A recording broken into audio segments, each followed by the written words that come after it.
Assalamualaikum warahmatullahi wabarakatuh. Semangat pagi, pagi, pagi, semangat. Apa kabar hari ini? Alhamdulillah, luar biasa. Tetap semangat, tetap ceria. Allahu Akbar. Hai teman-teman, bertemu kembali bersama Miss Yuntik. Insya Allah, hari ini Miss Yuntik akan mengajak teman-teman belajar dan berdiskusi tentang bahasa sains. Tentang apakah itu?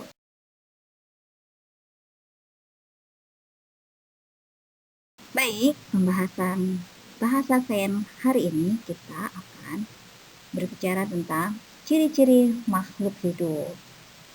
Miss Yuntik tahu teman-teman di kelas 1 dan di kelas 2 sudah memperoleh pembahasan materi tentang ini. Tapi itu masih sekilas. Nah, insya Allah nanti di kelas 3 kita akan membahasnya lebih detail sedikit. Untuk lebih detailnya lagi, tentu nanti kita bahas di kelas 4 dan di kelas 6. So, terus ikutin ya penjelasan dari Miss Yuntik.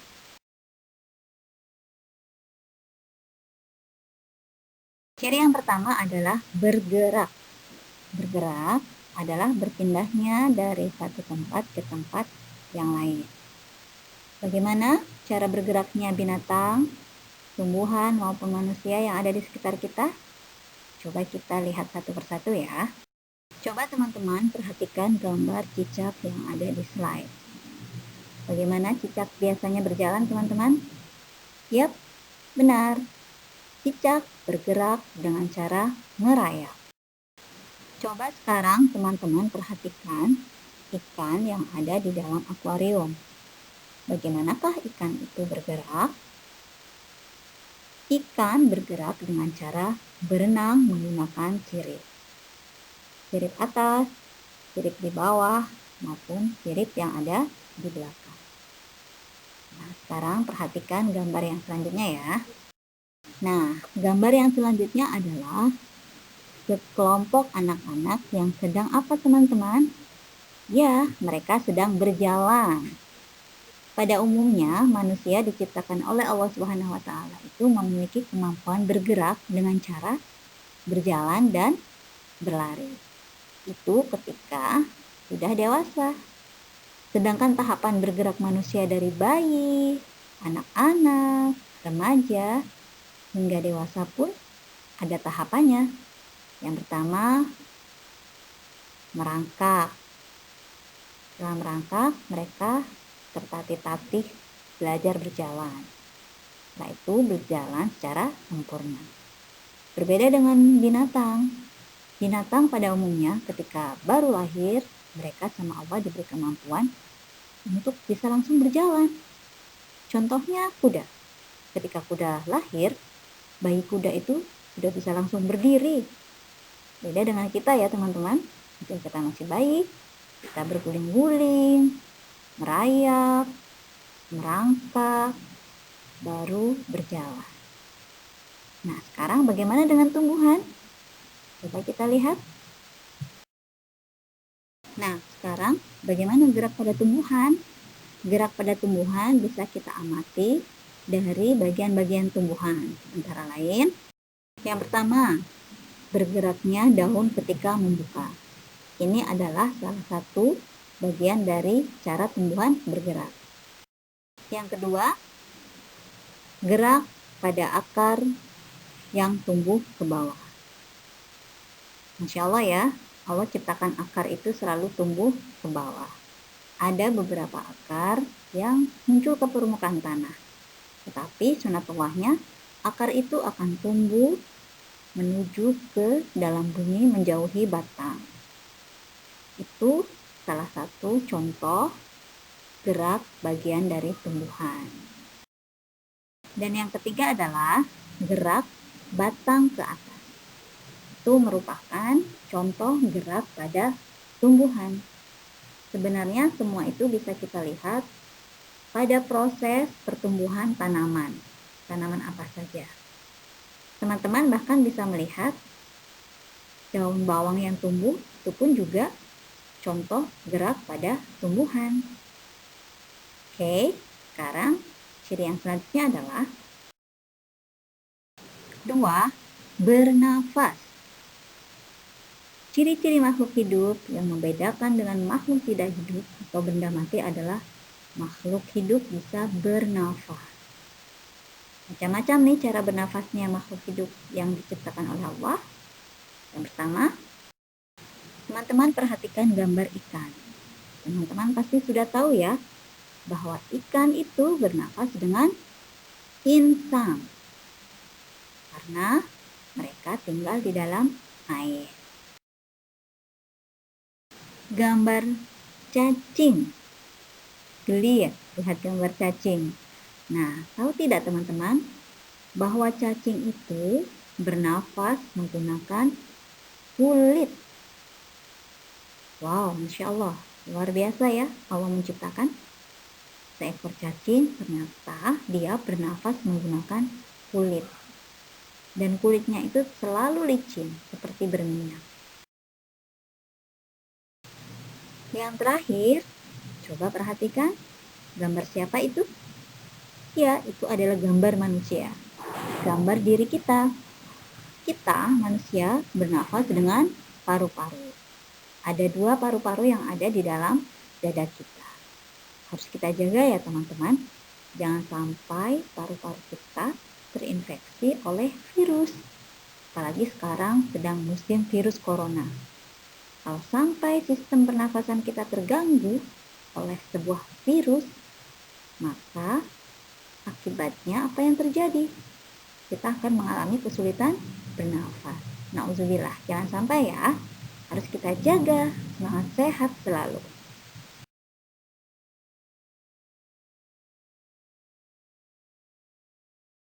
Sekarang, bagaimana pernafasan pada tumbuhan?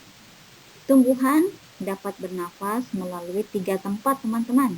Apa saja tempatnya? Yang pertama, tumbuhan bernafas melalui batang. Permukaan batangnya memiliki pori-pori yang sangat kecil yang terdapat lapisan lentisel. Untuk jelasnya nanti teman-teman akan dipelajari di kelas 5 dan kelas 4 ya. Yang kedua, tumbuhan bernafas melalui daun. Pori-pori daun disebut stomata. Dan yang ketiga, tumbuhan bernafas melalui akar yang ada di dalam tanah. Itulah 3 tempat yang digunakan oleh tumbuhan untuk melakukan pernafasan. Ciri-ciri makhluk hidup yang ketiga adalah memerlukan makan dan minum. Semua makhluk hidup yang ada di bumi ini pasti memerlukan makan dan minum. Tumbuhan disiram dan dipupuk agar sehat dan subur. Setiap hari kita harus menyiram dan memupuk tanaman kita. Bagaimana dengan tanaman teman-teman yang ada di rumah? Selalu disiram dan dipupuk ya, agar tanamannya tumbuh sehat. Kuda makan rumput dan minum setiap hari agar badannya sehat dan kuat. Binatang lain ada juga yang tidak memakan rumput, teman-teman. Ada yang memakan daging binatang yang lain, contohnya harimau, anjing, singa. Binatang buas pada umumnya mereka makan daging, sedangkan hewan-hewan yang memakan rumput antara lain sapi, kambing, dan lain sebagainya. Sedangkan manusia membutuhkan makan dan minum setiap hari sebanyak 3 kali, mulai dari sarapan, makan siang, dan makan malam. Makannya manusia pun juga tidak boleh sembarangan, teman-teman. Kita harus makan dan minum yang sehat dan bersih agar tubuh kita selalu kuat dan sehat. Berbeda dengan binatang dan tumbuhan. Mereka tidak memerlukan makanan dan minuman yang bersih karena selama makanan itu bisa dimakan oleh mereka, mereka pun bisa menikmatinya. Ciri yang keempat adalah tumbuh. Tumbuh artinya bertambah ukuran tinggi dan beratnya. Coba teman-teman perhatikan proses pertumbuhan dari bayi hingga dewasa. Apa saja yang berubah teman-teman? Ya, teman-teman lihat berat badan bayi semakin berat, tinggi badannya pun juga berubah secara drastis. Yang tadinya hanya sepanjang lengan tangan kita, sekarang sudah tinggi, tumbuh dewasa. Itu adalah proses pertumbuhan manusia. Nanti teman-teman juga bisa melihat proses pertumbuhan teman-teman yang ada di rumah ya. Coba teman-teman cek pada bunda atau ayah melalui foto-foto teman-teman ketika baru lahir sampai sekarang kelas 3. Demikian juga dengan proses pertumbuhan yang terjadi pada tumbuhan. Tumbuhan mulai dari biji, kemudian muncul tunas, muncul akar, muncul daun, hingga muncul bunga menjadi tanaman yang sempurna. Bagaimana dengan proses pertumbuhan yang terjadi pada anak ayam? Anak ayam mulai bertumbuh dari sebutir telur yang kemudian menetas, bertumbuh menjadi anak ayam, kemudian anak ayam remaja, dan akhirnya menjadi ayam dewasa, ayam jago, atau ayam betina. Coba dilihat ya teman-teman, bentuknya semakin lama semakin sempurna dengan otot-otot yang semakin kuat dan pertambahan tinggi badan yang semakin signifikan. Ciri yang selanjutnya adalah berkembang biak. Berkembang biak ditujukan untuk melestarikan keturunan baik binatang, manusia, maupun tumbuhan. Coba kita perhatikan satu persatu bagaimana cara perkembangbiakan pada makhluk-makhluk ciptaan Allah. Tumbuhan berkembang biak dengan cara alami maupun buatan. Dengan cara alami, tumbuhan biasanya berkembang biak menjadi banyak dengan cara bertunas, dengan cara menyebarkan biji atau benih. Sedangkan secara buatan, contohnya dengan cara dicangkok atau distek. Pertumbuhan pada binatang, sebagaimana digambar slide teman-teman, ayam berkembang biak dengan cara bertelur. Ada juga binatang yang berkembang biak dengan cara melahirkan. Contohnya sapi, kuda, kambing. Sedangkan pada manusia berkembang biak dengan cara melahirkan. Manusia tidak dapat bertelur, manusia tidak dapat berbiji, dan manusia tidak dapat bertunas. Hanya satu yang bisa dilakukan oleh manusia, yaitu dengan cara melahirkan. Ciri yang terakhir adalah peka terhadap rangsangan. Artinya, makhluk hidup memiliki sensitivitas rasa terhadap rangsangan-rangsangan yang terjadi di sekitarnya. Contohnya, jika kita melihat sinar matahari atau sinar yang menyilaukan dengan cepat, kita akan menutup mata karena kita merasakan kilau. Karena memang area mata itu memiliki kepekaan yang tinggi terhadap cahaya. Yang kedua, tanaman putri malu akan menutup daunnya jika disentuh. Buah pada pohon pacar Cina akan meletus jika disentuh. Ini menunjukkan bahwa mereka sangat sensitif terhadap sentuhan, sehingga menimbulkan sebuah respon ketika ada rangsangan dari luar. Dan yang ketiga, landak dan kaki seribu akan menggulung badannya jika disentuh.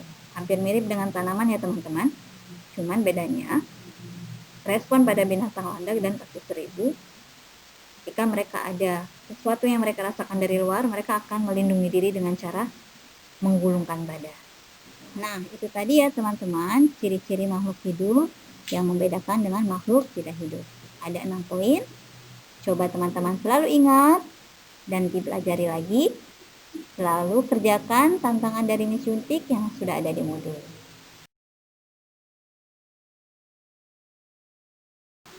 Oke, demikian penjelasan dari Miss Yuntik tentang ciri-ciri makhluk hidup.